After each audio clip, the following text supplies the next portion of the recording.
Welcome to Normalize The Conversation. I'm your host, Francesca Reicheter, and today I'm joined by LMSW, Halie Rose Bloom.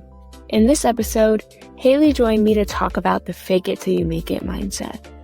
Explore how we can unlearn the idea of putting on a fake smile and pretending to be the perfect image society wants us to be, and instead embrace vulnerability, going through experiences authentically with your friends. Don't fake it, talk about it. Halie, thank you so much for joining me today. I am very excited for our conversation, but before we begin, I just want to check in. How are you feeling? Thank you. How am I really? Well, if I'm looking at my window, it's a blizzard here in New York. And I know you're in California and it's warm and cozy, and I just came from California. How am I really? I am good. I feel like it's been hard transitioning back from like being home for the holidays, being home in my hometown, coming back to the city and like getting into work mode. It's been challenging to like stay on track and like get back in the groove, but I really miss my routine. And like something I love about myself is I'm big on routine, and I'm also trying to incorporate like a go with the flow mentality at the same time. And so like today I'm feeling good, like going into the week. I feel like last week was like, all right, kicking the butt as a therapist, like coming in full force with clients, coming back from the holidays. And now this week's like, all right, let's get back into the groove. So it's feeling good right now. Okay, so I'm you 1 week ago. So I'm getting ready starting this week now to go back. And it's so weird when you're kind of back home. And for me, I feel like I transitioned back into who I was before I started Yes. moving away and doing my own thing. And now coming back, I'm like, I have no routine going right now. I have no real self-care. I have no idea how to like cook anymore because everyone was preparing my food. Like I have no idea how to function. Oh Right. my God. And I feel like it's like us all the time. Like I wear all these different hats. I have like my Halie hat, my social hat, my therapist hat. And like when I'm home, like seeing clients virtually, let's say, like not in my office, not in like my work environment at home. It was so different being like, am I a therapist Halie or am I like younger? Like I'm like trying to decipher like who am I in my home environment, which there was no routine. It was crazy and chaos and fun at the same time, but also hard to like navigate all of it. Yeah. And then I really dislike for me when I notice how different I am depending on who I'm around. I'm like, because then it makes me question, who am I actually? Yeah. Like, is this me? Or is California me? Is like the podcast version me versus like trying to figure out who I am whenever I go home and I revert back into like young Francesca. And so people at home call me Cheska, and people in California call me Fran. So I always joke that they're two separate people. And it's trying to merge them up into one person when I come back is so difficult. That is hilarious. And it almost even reminds me of like my last name's Bloom. Like in college, my friends call me Bloom. Well, in New York, people call me Hales, and my clients call me Halie. So I'm like, I totally relate to that of like, all right, who's calling me? Where, what mindset am I in? Am I back in college? Am I back in New York? Am I back with clients? Like kind of where I am. And it's hard to flip flop and navigate that. Yeah. And then figure out how I'm supposed to be based on who I'm with. Because when I'm with as a baby therapist, when I'm with my clients, I'm supposed to be like this professional who knows everything and just can make perfect space. And then when I'm with my friends, I feel like I start to get a bit more insecure because I want everyone to like me. And then when I'm with my family, I feel like I am either overly confident and excited, or I'm like a child who doesn't know how to tie her own shoes. It's so hard. It is. And I feel like, I mean, we were talking about it right before we started, just like that trained mentality of like being in school. It's like, of course, we're going to hold space. Of course, we're going to validate. Of course, we're going to be empathetic listener. And on top of that, it's like, how do we do all that with my personality, with your personality, with Susie's, everyone's personality? And it's hard to like combine the two because I feel like if a client tells me something shocking, I'm like, I like hold space in the therapist way, but I also want to be like, oh my God, what? Right. And it's like almost like I'm now learning like the fake it till you make it, or a version of like, let me just be who I am, and what's going to come out is going to come out, of course, in a professional way that's going to be caring and respectful towards my client, but also like, how am I going to respect myself in the same way of like validating my personality and trying to stay true to who I am? Yeah, because it's so, like, you have to get out of the textbook. And I'm really trying to get out and away from the trained responses that sound so robotic because I hate them. I hate when a therapist says it to me. I'm like, thank you for reading a textbook. Write back to me. I don't need to hear that. I need to feel like there's a human on the other side who gets Yes. it. And I feel a connection. I feel like I belong, like I'm important in this space. So kind of learning to walk that line and to not always, like you said, the fake it till you make it, to not always feel like I have to know exactly what to say, but even being able to say, like, how can I support you in this moment if I don't know what to say? Right. Instead of just, yes. 100%. You know, I'm doing a new modality with my clients, internal family systems, IFS, and I love it. And what I love about it, I mean, for me personally as a client, it's extremely hard for me to go to that point. But for me as a therapist with my clients, I seem to like navigate it and be able to ask those questions. And sometimes my clients are like, so what do we do next? And I'm like, I don't know what we do next. We're going to kind of just see where it takes us. And like not having that answer feels wrong, right? Because like I don't have the answers, right? But also it's like this is an experience in a relationship that I'm working on with my clients together. Like we're going to navigate it. I'm going to be your cheerleader and have your back as we go down path A. But if you want to go down path F, G, H, like we can go down that way too. I just don't know where it's going to take us. And it's been hard to like navigate, like just going with it and sitting with it. There's this like idea. So I'm reading Untamed. I was telling you this before, and she talks about how kind of life is structured in this like right, wrong, good, bad. And all it is like this cage of who we're supposed to be. And then we're constantly feeling we're left to feel not good enough or not know who we are and what we want because we're so conditioned to do what society defines as good, defines as that. So whenever we don't know the answer, it's kind of like, who am I? What's wrong with me? Instead of I'm learning and growing, exploring as a human being should. Yeah. And yeah, yeah. I'm like thinking like of what you're saying because it's so true and valid of like, you know, for years I was the person that was like black or white. Like that's how it's gonna be. If it's not yes, the answer is no. If it's not no, the answer is yes. And like it wasn't until college I was with my girlfriends and I was like, let's learn to like live in the gray. And they're like, that's weird coming from you. And like our group chat is called gray area because I'm like, I need to learn how to live with it. And I feel like this past year was like really living and being like, I'm gonna kind of embrace the unknown and see where it takes me and also recognize the feelings of like, I don't know this feeling, I'm unfamiliar with it, but like let's kind of go with it and see where it's gonna lead me. Okay, you would love the book Untamed. And it's so hard because we're kind of taught to that we have to feel happy all the time. And when something is different and new to us, we're taught to just kind of push that under the surface and focus on how we're supposed to be and how society has taught us to be, especially as women. And then we're left in this idea of let the fake it till you make it. We just have to smile and pretend that we're happy so people think that we're happy so that they like us and want to be around us instead of forming actual deep connections by talking about how we're feeling and actually feeling what we're feeling. Totally. And I am someone like when I like I'm a very busy person and like in the best way possible. That's how I've been my whole life. And so like for me, it's hard to play catch up with someone. I hate playing catch up. I hate playing small talk. I'm like, I want to get to know you. Let's sit and like talk and delve it out and like discuss it. Like, how are you good? How are you good? It's like, you're not really that good, right? Like me in the beginning being like good, it was like good, but I have like a long list of things that I need to discuss and want to talk about and get into. And so I feel like that is the gray of like, I don't have to be happy all the time. I don't have to be sad all the time. I can figure out what that in between looks like. Yeah.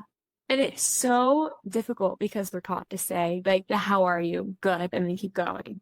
Right? We're not taught to actually feel and to express how we're feeling to someone else.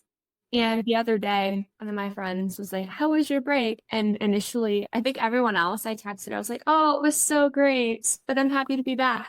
And I was like, you know what? I had a really bad mental health day my last day, and I'm trying to recover and figure out what this new year is going to look like because now I'm actually living in California, not flying across the country. Yes. So many emotions. And I'm grateful and I'm excited. Absolutely. But I'm also a million other things. I'm overwhelmed. I'm terrified. I'm like confused on where I want to be because part of me wants to be in Florida, part of me wants to be here. And it's not just, I'm so happy and I'm so grateful and excited all the time. Those exist. But also, I'm every other emotion and trying to balance it. Totally. And it's totally like, how do I hold space for the happy? And how do I hold space for the 15 other emotions that are coming? And like, do I really want to? Because probably not. It's probably harder to be like, okay, I'm anxious, I'm happy, I'm sad, I'm mad, I'm like all of it. And also like it kind of feels good. Like it kind of feels good at the same time of like this is unknown territory and like I'm gonna see where it takes me, but it's terrifying at the same time. Yeah, because when I'm trying to convince myself that I'm happy all the time, I'm not happy. I'm even more stressed out and frustrated because then I'm questioning what's wrong with me. Why am I not feeling happy? Why am I not feeling super grateful today? And then I feel like something's wrong with me and I feel bad about myself. And then I feel this sense of shame instead of just admitting that I'm overwhelmed and I'm frustrated and I'm freaking out inside and I'm trying to figure it out. And if those feelings can exist and I can acknowledge them, then I can begin to work through them instead of pretending. 100%. Do you feel like with friends in school, like in the chosen career doing as LMFT, do you feel like friends within your program, you have a connection differently than with the friends outside the program? That's a good question. I'd say kind of. I think the friends outside the program, I don't have a lot of friends outside the program that didn't know me before I started struggling. So it's either like the friends I grew up with. So they kind of have that, they've been through it all with me and they can see that moment where maybe my eyes glaze over and I'm suddenly like dissociated and not there. Versus the friends in the mental health, I can talk about it and they're not going to feel overwhelmed by what to say, but they'll also give me a trained response. And then I'm like, I was like, Oh, that's so interesting. I mean, I hear you on both parts. I asked that because, you know, I have friends prior who, just like you, have seen me go through all of it, the deep, dark trenches and come out the top. And then I have, you know, friends that were in the program with me at NYU. And I think both my relationships are so different of like, my girlfriend's NYU, like if I cancel on them for plans, the response, I don't know if I know it's not trained, but it's like, we got you. We get it. We understand. It's been a busy week. Same thing with my friends that have been through it. I just think the responses are so different of like, we understand you are holding space for Halie Rose Bloom and I'm holding space for X amount of other clients that I have and like navigating. And it, this past year was really like a shock and beauty of me to be like, all right, like it's okay. I'm canceling. Like, right. Like I don't have to show up to dinner, even though I committed for 2 weeks. If that dinner's on a Tuesday and I'm having a really bad day, like it is okay to cancel.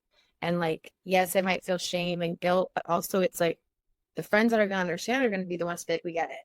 We get it. It's okay. We will reschedule next time.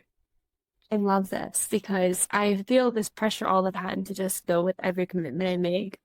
Yeah. And then when I don't have the energy, I go to this like place that I hate myself. What's wrong with me? Why am I not super excited to go out to dinner? If I cancel, everyone's gonna hate me.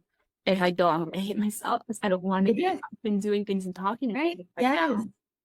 And I love that you can just cancel. And I love that you have friends that will be like, I understand, like we got you. And I wonder how my friends would react.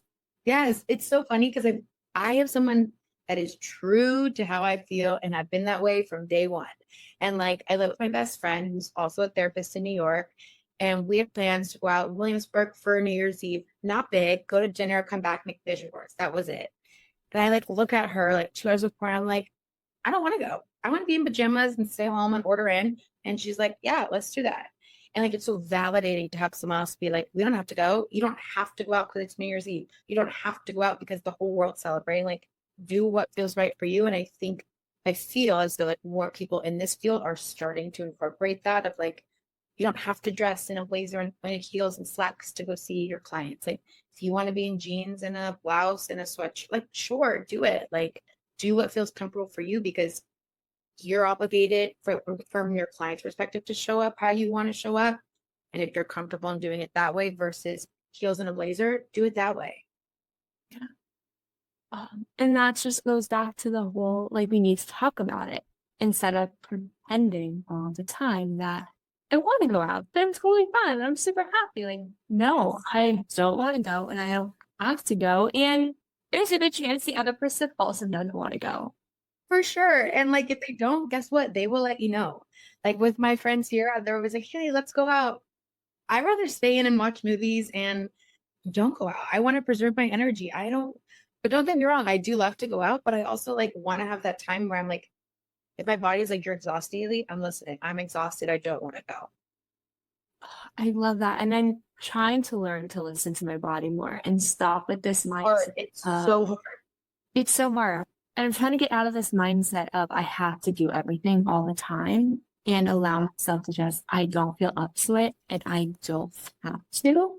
Yes. And to get used to I'm kind of like you, right? Always have to be busy. And I'm trying to get used to, or just very busy and like to do a lot of things. So that's super great. But I'm trying to learn also to be okay with not doing anything. And that's been so hard because I'm so conditioned to believe that I have to be doing things all the time to be like worthy as a human and valuable.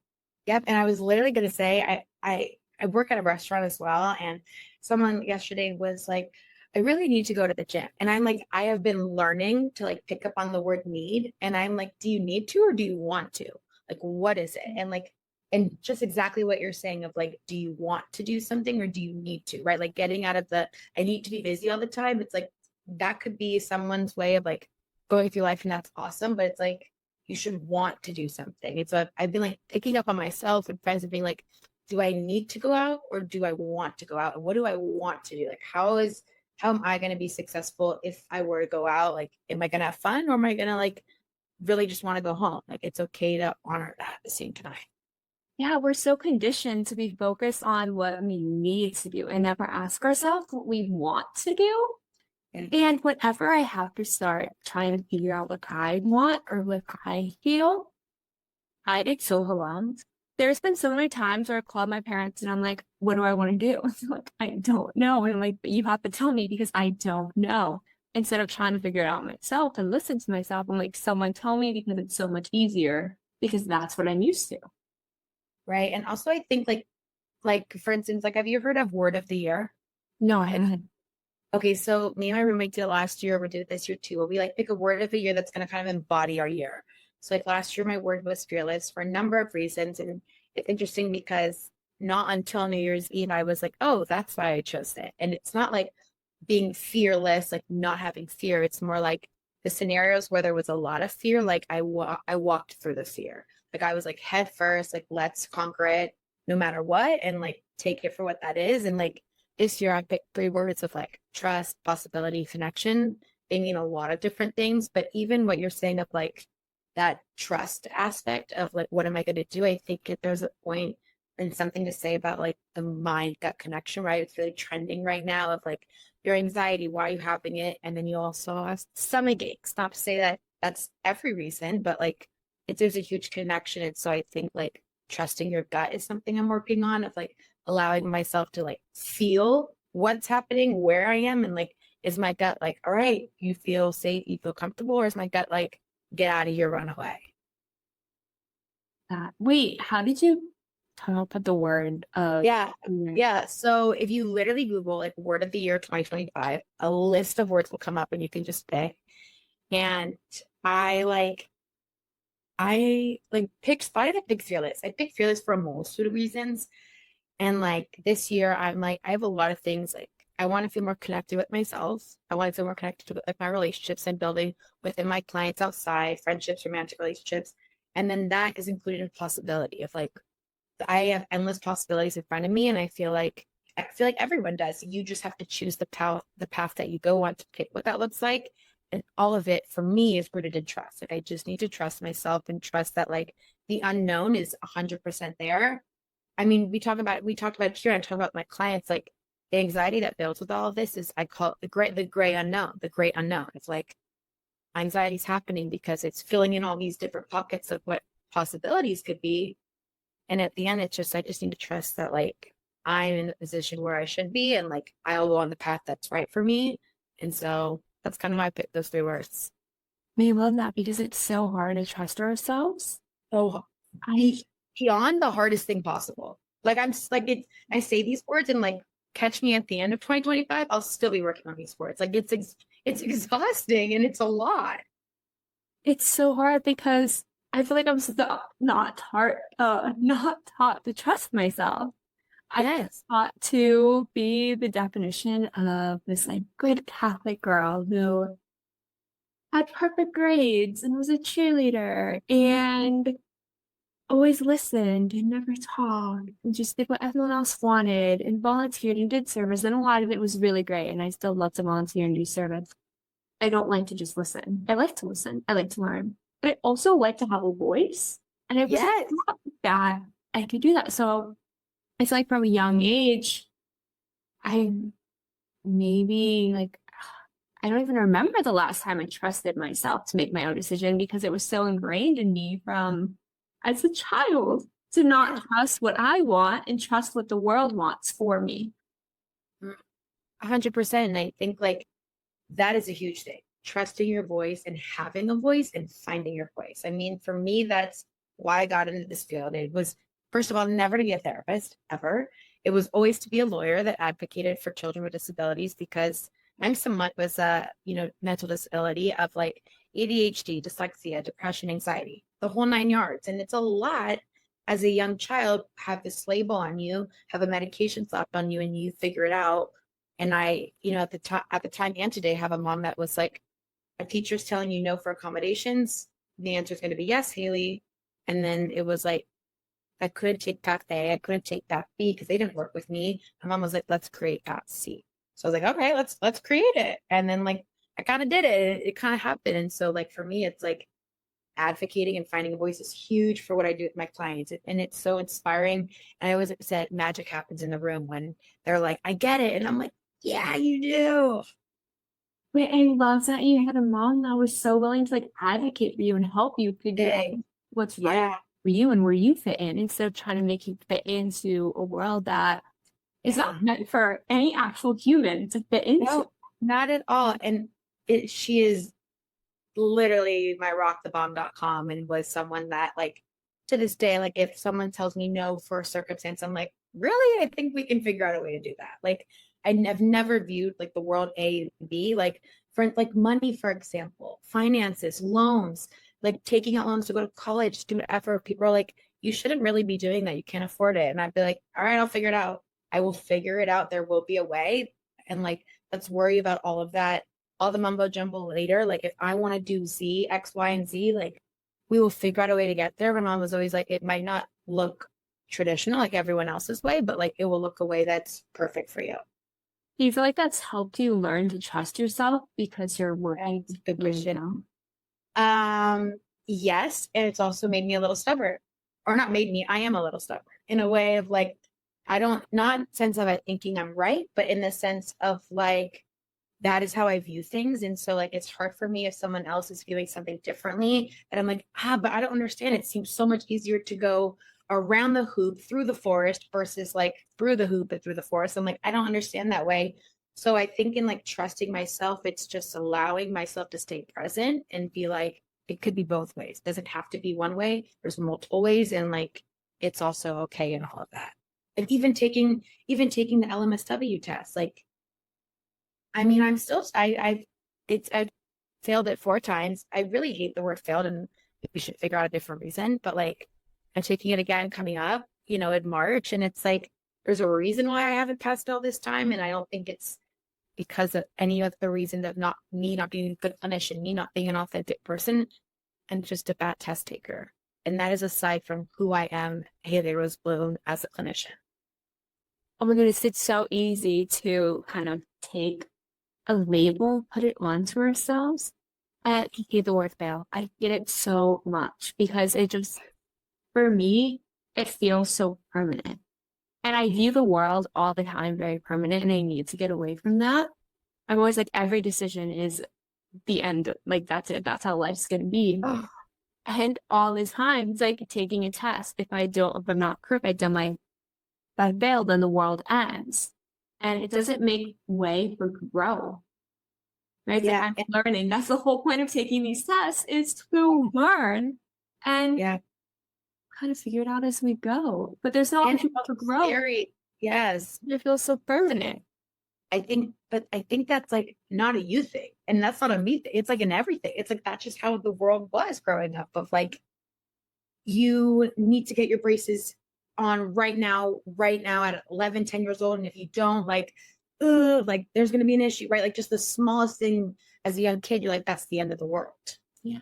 That is so true. Oh my goodness. I remember braces. I got mine on later than everyone else. So everyone was getting them in like 5th grade. I didn't get mine until like 7th grade. And I had them on for like 7 years or more. And everyone had them till like a year or two. So Yeah. I remember just constantly like thinking something was wrong with me because my timetable looked so different to other people. Yes. Like, I could not Yes. control my teeth. I had Yes. zero control. And yet I was like, something is wrong with me. Oh my God. 100. You even just saying it right now, like your timetable of like, that is exactly how I feel with this test of like, I have a group of 6 phenomenal clinicians, colleagues that are my NYU girls that all took their test one time and passed. And I'm over here and take it my 5th time. And I'm like, well, what?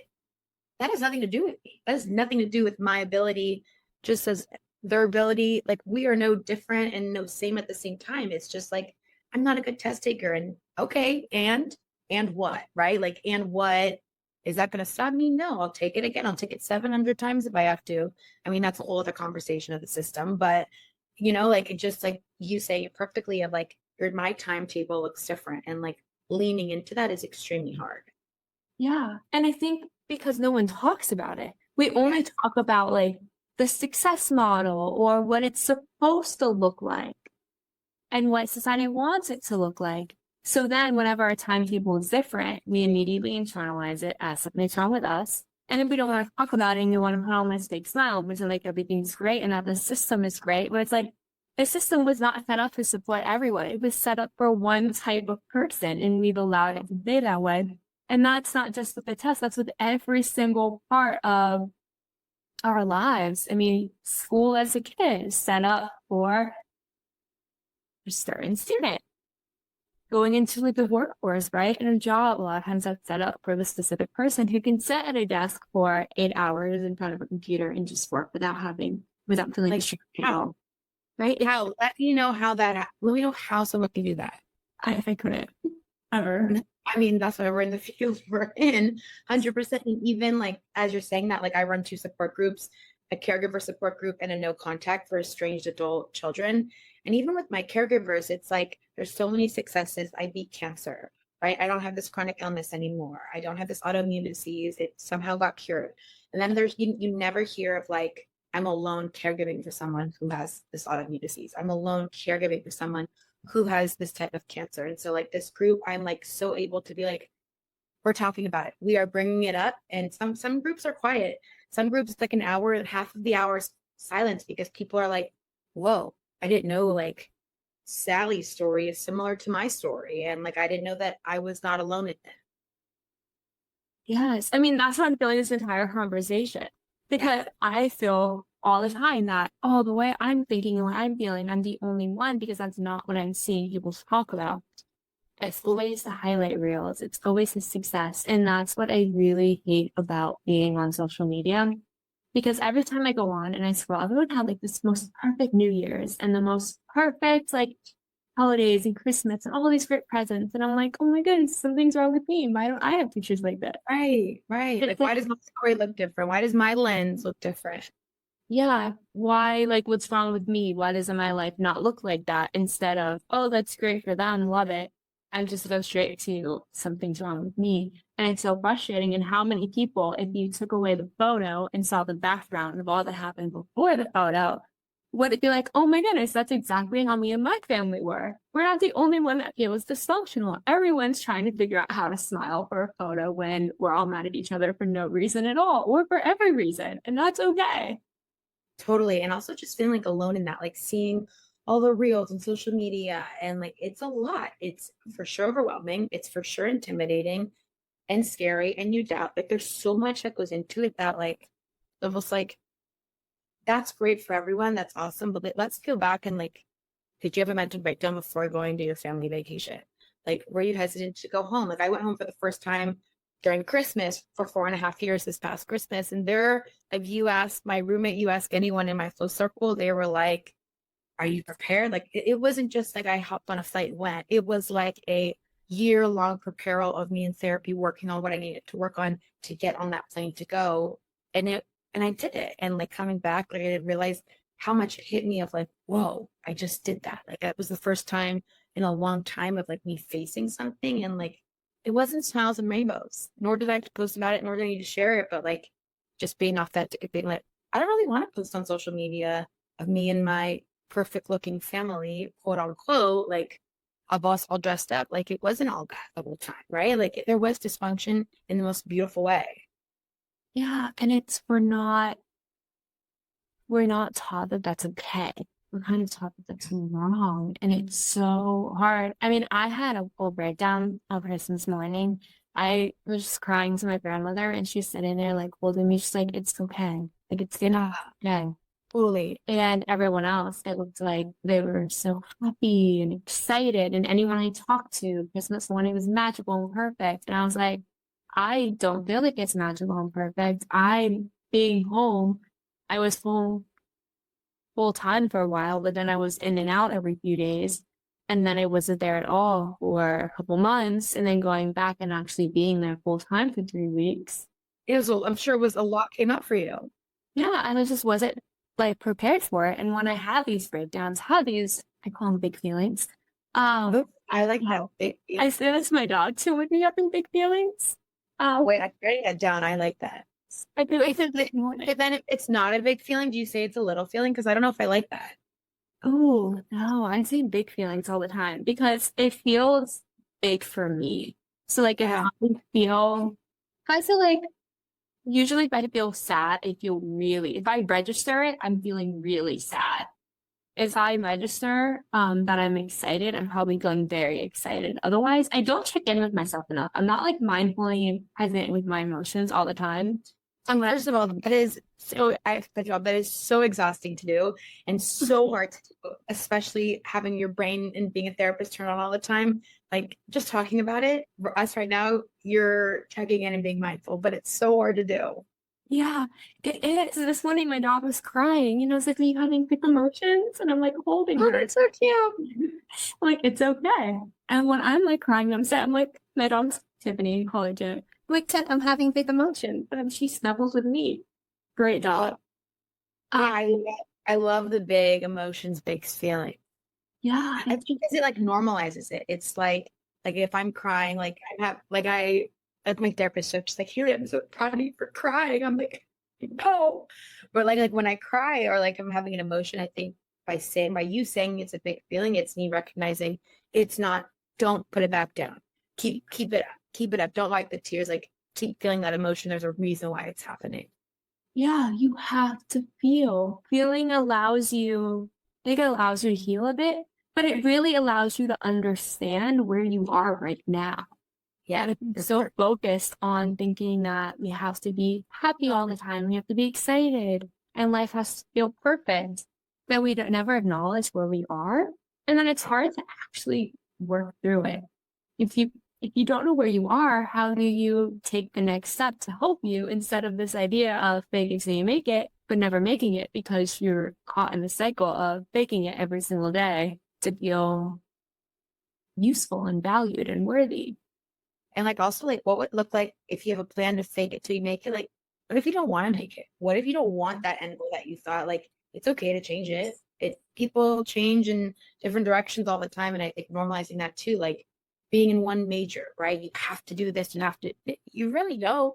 Who says? You can change as many times as you want. Same with career. Yes, you don't have to have it all figured out. And that's something I've been struggling with so much lately. Everyone's like, okay, so what's next? I'm like, I don't know. Like, I thought you going down this route for this. I'm like, no. Like I thought California. I'm like, no. Yeah. And I think it's okay to not know. And that's scary and really hard. And like, there's an aspect, I guess, for me that wants to be in control in that sense of like, but I have to know. I really don't. I mean, I think it's hard. I think it's harder in school because you're maybe subconsciously comparing yourself to like, well, they already have the job offer, but they already got this interview, they already have this internship or placement or practicum or whatever. and like trying to like just be like, well, where is my path? What am I supposed to be doing? Yeah. And not feeling obligated to follow everyone else's path because kind of like you like to forge my own. I love to be a therapist, but I also want to keep a nonprofit. I also want to have conversations like this and do the podcast. Yeah. And I also want to create a curriculum. And that's all okay. It doesn't have to look one specific way. It doesn't have to look sitting in an office seeing clients from 9 to 5 every day, all day. And if that's what other people want and that's what they're taught, that's great. And I'm so happy for them. But I don't have to follow what society expects us to do, what it traditionally looks like, or what other people are doing. And it doesn't mean that I'm different in a bad way. It just means that I'm doing what is right. You're different in your way and what works for you. Yes. In your way. Thank you. One of my friends, I love this metaphor, and it helped me so much after I graduated. I was like, I don't know what path I'm gonna go on. I don't know how she come up with this, mom come up with it. But she was saying that like when monkeys swing from branch to branch, they never look to see where they're going. They just swing and know a branch is gonna catch them. And I was like, that is so beautiful. Like if you really like take that out, like in life, like yes, like I could have a plan A and a plan B. It probably never really works out as I want it to, right? Just because life, a lot of things can happen and go wrong and great at the same time. That like wherever I'm gonna land, it's gonna be for a reason, right? Like grabbing onto that branch, like and picking a job, right? I was interviewing like 20 interviews, so many interviews, like where is gonna be the right place for me? And I just had to trust, again, my word, trust that like wherever I land is gonna be what it's meant to be and what's gonna be for me. Just like grabbing on that branch, knowing something's there. Yeah. Oh my goodness, I love that. Right? Isn't that so good? It is, because we're so hot to figure out what's next all the time and never focus on where we actually are and enjoy it in the moment. I never enjoy things. Not okay. I was strong. That's really strong. I don't often make the time to enjoy things in the moment. Maybe like, oh, that was so fun. But in the moment, I'm like, okay, what's next? I finish a workbook. Instead of being excited about it, I'm like, starting the next one. Instead of being excited that I finished the paper, I go right to starting the next one. And it's so frustrating because it's always what's next, all this pressure to figure it out and to do it all the time. Then I never stop just be like this is because it's never taught to us. Like you're dating someone, when are you gonna get married?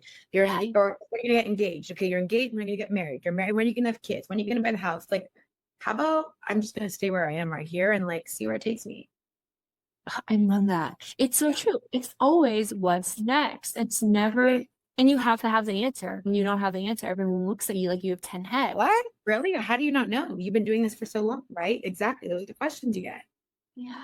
Oh, it's so hard because I recognize this, and yet I still get stuck in this cycle of I just have to figure out the answers, or I have to figure out the answers people want to hear, and then try to fit myself into that mold so that they believe that I feel that way, even if I don't. And then I get confused. I'm like, well, do I actually feel this way? I'm supposed to feel this way.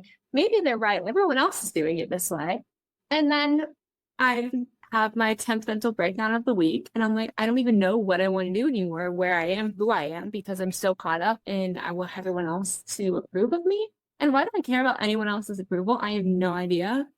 But I mean, that's just life. I mean, because I don't know, I'm someone that's like, someone's like, you're beautiful. I'm like, hell yeah, bring it on. Tell me more. Right. But that also goes to the aspect of like, do I want your approval? I just want my own approval. And that's another thing I'm working on. Right. And that I'm constantly working on of like, how do I look? How do I feel? How do I look in terms of like, how do I look and feel in the moment?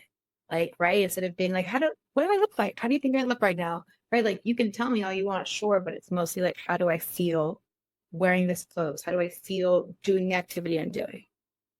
yeah, oh my goodness.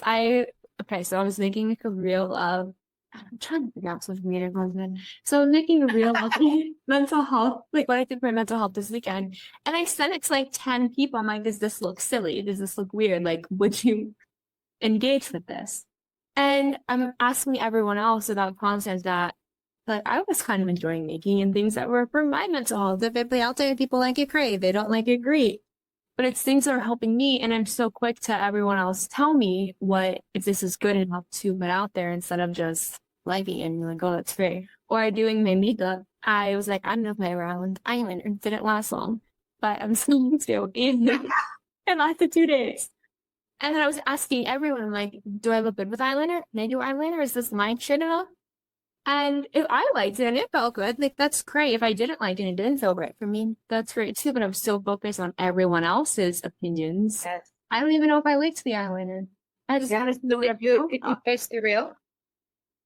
okay, so I did it as a trial reel, so that it tells me if people like it.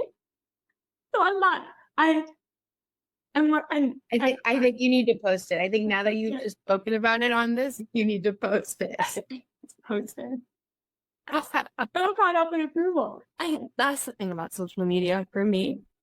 I hate that I'm always looking for what other people care about all the time instead of like, oh, this is true to me.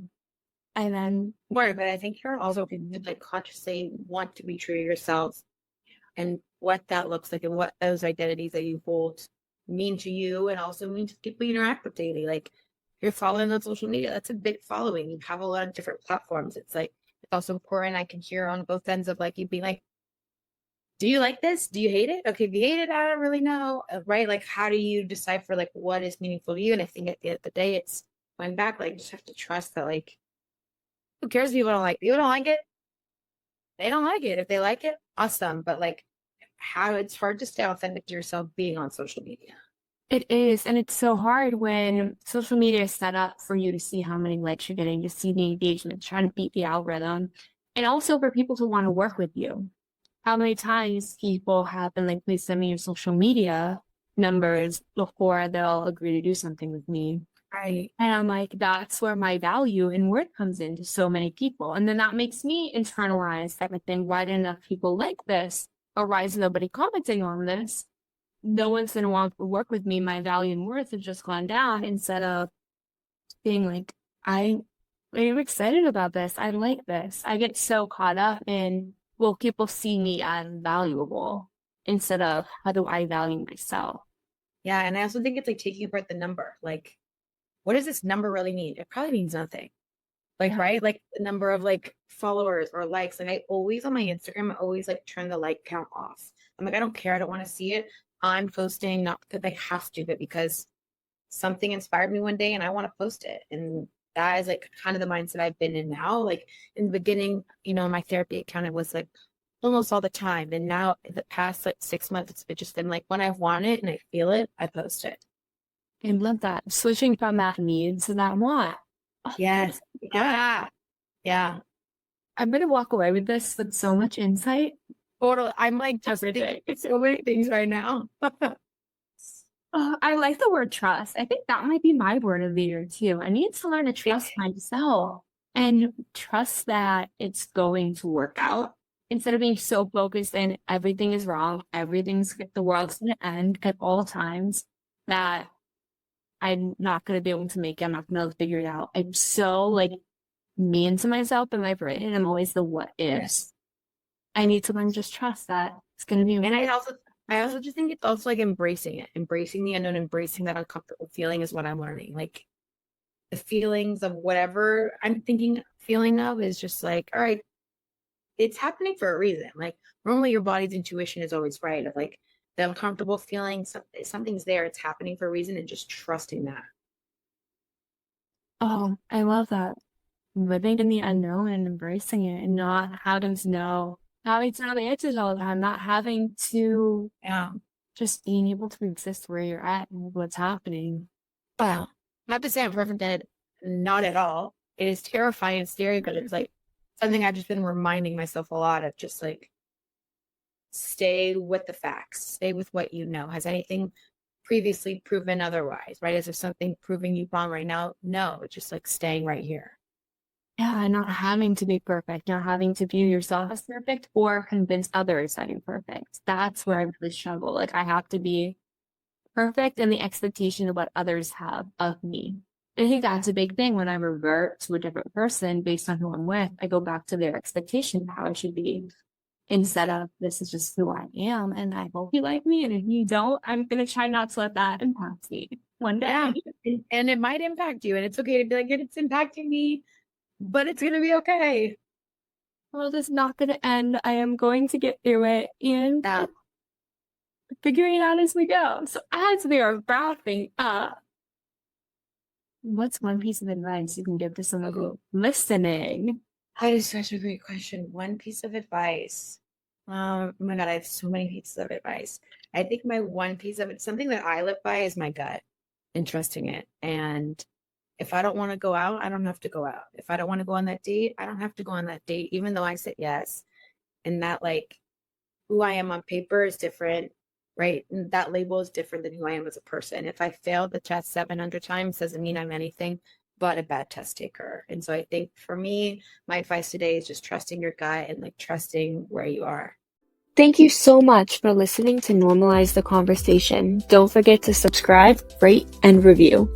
This podcast is an initiative of Inspiring My Generation, focusing on normalizing the conversation, bringing education and awareness to the forefront, and amplifying global voices to spark change and hope. Inspiring My Generation is a 501c3 nonprofit organization on a mission towards suicide prevention through awareness, conversation, education, and support. Connect with us on Instagram at Inspiring My Generation and visit our website inspiringmygeneration.org to learn more about our work and how you can make a difference.